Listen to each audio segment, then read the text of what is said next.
लोग कहते हैं कि करबला में हजरत इमाम हुसैन की मदद के लिए कोई नहीं आया, लेकिन सच तो ये है कि उस दिन जमीन और आसमान की हर ताकत उनकी एक आवाज पर लड़ने के लिए तैयार थी। ये वाकया आशूरा के दिन का है। जिन्नात का बादशाह जाफर जिन अपने दरबार में तख्त पर बैठा जश्न मना रहा था। उसे इस बात की खबर ही नहीं थी कि करबला में नबी के घराने पर क्या बीत रही है।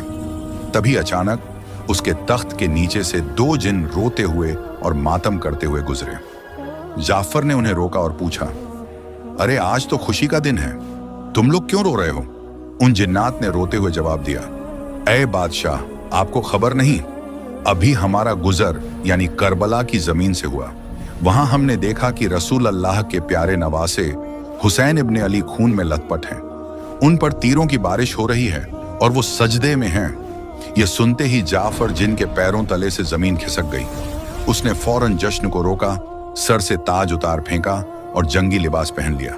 उसने अपनी तलवार निकाली और जिन्नात के एक बड़े लश्कर को लेकर हवा से भी तेज रफ्तार में करबला की तरफ दौड़ा। जाफर कहता है, जब मैं करबला की फिजाओं में पहुंचा तो मैंने एक अजीब मंजर देखा। वहां सिर्फ यजीदी फौज नहीं थी, बल्कि आसमान से लेकर जमीन तक फरिश्ते, अंबिया और जिन्नात की कतारें खड़ी थीं। वो सब अपनी बारी का इंतजार कर रहे थे कि इमाम हुक्म दें तो वो दुश्मनों को खत्म कर दें। भीड़ इतनी थी कि जाफर को रास्ता नहीं मिल रहा था। तभी इमाम हुसैन ने नजर उठाई और पुकारा, जाफर, मेरे पास आओ। जाफर जिन रोते हुए इमाम के कदमों में गिर गया और अर्ज की, आका, मेरे पास जिन्नात की बहुत बड़ी फौज है, मुझे इजाजत दें, मैं पलक झपकते ही इन यजीदियों को राख कर दूंगा, इनका नामो निशान मिटा दूंगा।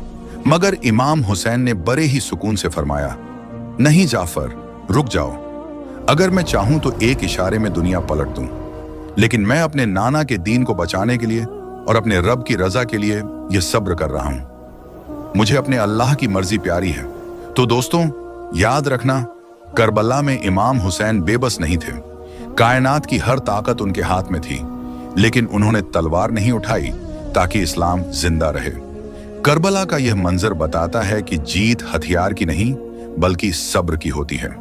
अगर आपके दिल में भी इमाम हुसैन के लिए मोहब्बत है तो कमेंट में या हुसैन जरूर लिखें, और ऐसे ही इस्लामिक वाकयात के लिए चैनल को अभी सब्सक्राइब करें।